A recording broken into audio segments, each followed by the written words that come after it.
नमस्कार, मी परमदास जाधव. आज 15 ऑगस्ट 2026. दरवर्षीप्रमाणे आपण 15 ऑगस्टला संपूर्ण भारतात स्वातंत्र्य दिन हा मोठ्या उत्साहाने साजरा केला जातोय. शाळा, महाविद्यालये आणि सरकारी कार्यालये, गावातील चौकी आणि देशभरात तिरंगा फडकवला जातोय. पण एक प्रश्न आपण स्वतःला विचारला पाहिजे. 15 ऑगस्टला स्वातंत्र्य दिन का साजरा केला जातोय? भारताला स्वातंत्र्य कसे मिळाले आणि या दिवसामागचा इतिहास नेमका काय आहे? चला जाणून घेऊ या व्हिडिओमध्ये. तर भारताला स्वातंत्र्य कधी मिळाले? तर भारताला 15 ऑगस्ट 1947 रोजी ब्रिटिश राजवटीपासून स्वातंत्र्य मिळाले. त्यामुळे दरवर्षी 15 ऑगस्ट हा दिवस भारताचा एक स्वातंत्र्य दिन म्हणून साजरा केला जातो. 15 ऑगस्ट 1947 रोजी भारत स्वतंत्र झाला आणि जवळपास 2 शतकांच्या ब्रिटिश राजवटीचा शेवट झाला. पण भारताला स्वातंत्र्य मिळणे ही एक दिवसाची घटना नव्हती आणि त्यामागे एक दशकाचा संघर्ष, आंदोलने आणि सत्याग्रह, क्रांतिकारी चळवळी आणि असंख्य लोकांचे बलिदान होते. भारतावर ब्रिटिशांचे राज्य कसे आले? तर ब्रिटिश ईस्ट इंडिया कंपनी भारतात सुरुवातीला व्यापारासाठी आले. हळूहळू कंपनीने भारतातील राजकीय परिस्थितीचा फायदा घेत आपला प्रभाव वाढवला. 1757 मधील प्लासीची लढाई हा ब्रिटिशांच्या भारतातील राजकीय वर्चस्वाच्या वाढीसाठी एक महत्त्वाचा टप्पा मानला जातो आणि त्यानंतर ब्रिटिशांचा जो प्रभाव वाढत गेला आणि भारतातील मोठ्या भागावर त्याचे नियंत्रण निर्माण झाले. 1857 मध्ये ब्रिटिश सत्तेविरोधात मोठा असा उठाव झाला आणि हा उठाव भारतीय इतिहासातील एक महत्त्वाचा टप्पा मानला जातोय आणि त्यानंतर भारताचे प्रशासन ईस्ट इंडिया कंपनीकडून थेट ब्रिटिश क्राऊनकडे गेले आणि स्वातंत्र्याची चळवळ ही कशी मजबूत झाली? तर 19व्या आणि 20व्या शतकात ब्रिटिशांविरोधात भारतीय राष्ट्रीय चळवळ ही अधिक मजबूत होत गेली. भारतीय राष्ट्रीय काँग्रेसची जी स्थापना ही 1885 मध्ये झाली. हळूहळू स्वराज्याची मागणी अधिक तीव्र झाली. लोकमान्य बाळ गंगाधर टिळक यांनी स्वराज्याचा एक विचार जनतेपर्यंत पोहोचवला. महात्मा गांधींच्या नेतृत्वाखाली एक सत्याग्रह आणि अहिंसक आंदोलनाचा मोठ्या प्रमाणावर जनसमर्थन मिळाले आणि 1920 मध्ये असहकार आंदोलन सुरू झाले.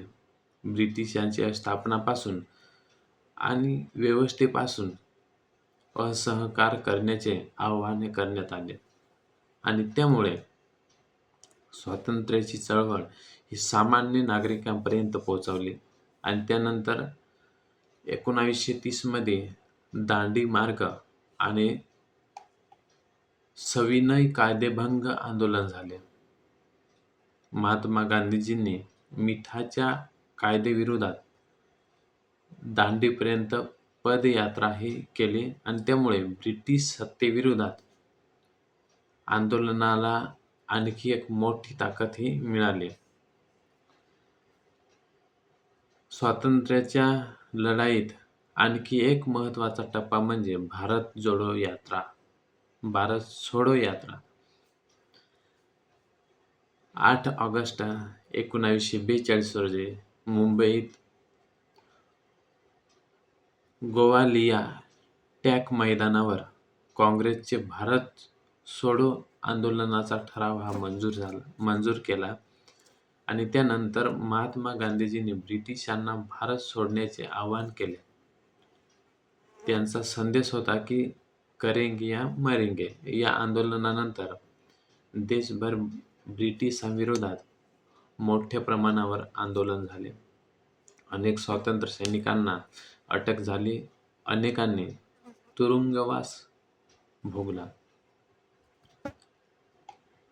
आणि भारताच्या स्वातंत्र्य लढ्यात केवळ अहिंसक आंदोलनच नव्हते तर अनेक क्रांतिकारकांनी सशस्त्र मार्गाने ब्रिटिश सत्तेला आव्हान दिले.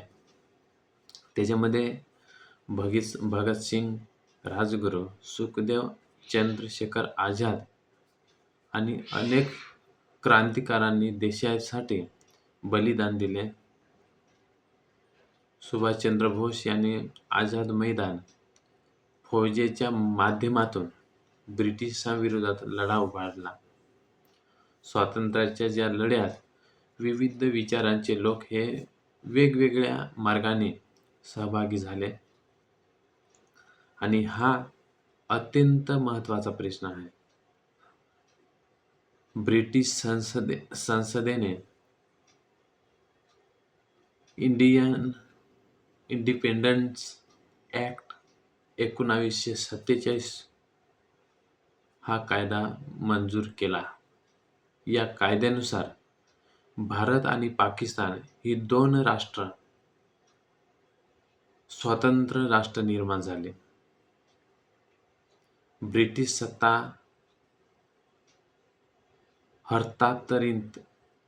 हस्तांतरित करण्यासाठी 15 ऑगस्ट 1947 ही तारीख निश्चित करण्यात आली आणि त्या दिवशी भारत स्वतंत्र राष्ट्र बनला. 14 ऑगस्टच्या रात्री भारताच्या संविधान सभेत स्वातंत्र्याचा ऐतिहासिक सोहळा हा सुरू झाला. 14 ऑगस्टच्या मध्यरात्रीच्या सुमारास भारताने स्वातंत्र्य स्वीकारले. पंडित जवाहरलाल नेहरू यांनी ट्राईस्ट विथ डेन्सिटी हे प्रसिद्ध भाषण केले. 15 ऑगस्ट 1947 रोजी स्वतंत्र भारताचा पहिला स्वातंत्र्य दिन हा साजरा करण्यात आला आणि पंडित जवाहरलाल नेहरू यांनी दिल्लीतील लाल किल्ल्यावर तिरंगा फडकवला. ही परंपरा आजही सुरू आहे. आपण दरवर्षी 15 ऑगस्टला भारताचे पंतप्रधान दिल्लीत लाल किल्ल्यावर तिरंगा फडकवतात आणि यानंतर देशाला संबोधित केले जाते. देशभर शाळा, महाविद्यालये, सरकारी कार्यालये आणि विविध संस्थांमध्ये ध्वजारोहण केले जाते. देशभक्तीपर कार्यक्रम हे आयोजित केले जातात. स्वातंत्र्य सैनिकांच्या योगदानाची आठवण ही केली जाते आणि म्हणून 15 ऑगस्ट म्हणजे फक्त सुट्टीचा दिवस नाही. हा एक आपल्याला आठवण करून देतो की हे स्वातंत्र्य सहज मिळालेले नाही. असंख्य लोकांनी संघर्ष केला, अनेकांनी तुरुंगवास भोगला, अनेकांनी आपले जीवन देशासाठी अर्पण केले आणि संपूर्ण स्वातंत्र्याचा जो अर्थ आहे हा अर्थ फक्त ब्रिटिश राजवटीपासून मुक्ती एवढंच नाही, तर स्वातंत्र्य म्हणजे आपल्या देशाचे भविष्य स्वतः घडवण्याची जबाबदारी. आज भारत स्वतंत्र आहे, पण देशासमोर अजूनही अनेक आव्हाने आहेत. त्याच्यामध्ये बेरोजगारी आहे, महागाई आहे, शिक्षण, शेतकऱ्यांचे प्रश्न, गरिबी, भ्रष्टाचार, पर्यावरण आणि सामाजिक एकता या समस्यावर मात करण्यासाठी सरकारसोबत नागरिकांचीही भूमिका ही महत्त्वाची आहे. देशभक्ती म्हणजे फक्त 15 ऑगस्टला तिरंगा फडकवणे नाही, तर प्रामाणिकपणे काम करणे, कायद्याचा आदर करणे आणि मतदानाचा योग्य वापर करणे, सार्वजनिक मालमत्तेचे संरक्षण आणि देशातील इतर नागरिकांच्या अधिकाराचा आदर करणे ही सुद्धा देशभक्ती आहे. तर मित्रांनो, 15 ऑगस्ट आपल्याला भूतकाळाची आठवण करून देतोय, पण त्याचबरोबर भविष्यासाठी एक संकल्पना ही करण्याची संधी देतोय. ज्या स्वातंत्र्य सैनिकांनी स्वतंत्र भारताचे स्वप्न पाहिले, त्या भारताला अधिक मजबूत, समृद्ध आणि न्याय बनवण्याची जबाबदारी आज आपल्या पिढीवर आहे. आणि म्हणून यंदा 15 ऑगस्टला फक्त तिरंग्याला सलाम करू नका, तर देशासाठी आपली जबाबदारीही ओळखा. कारण देश बदलण्याची ही सुरुवात सरकारपासून नाही, तर ती आपल्या प्रत्येक नागरिकापासून होते. तर आज हा 15 ऑगस्ट हा आपण आनंदाने साजरा करा किंवा करूया. जय हिंद, जय भारत. धन्यवाद.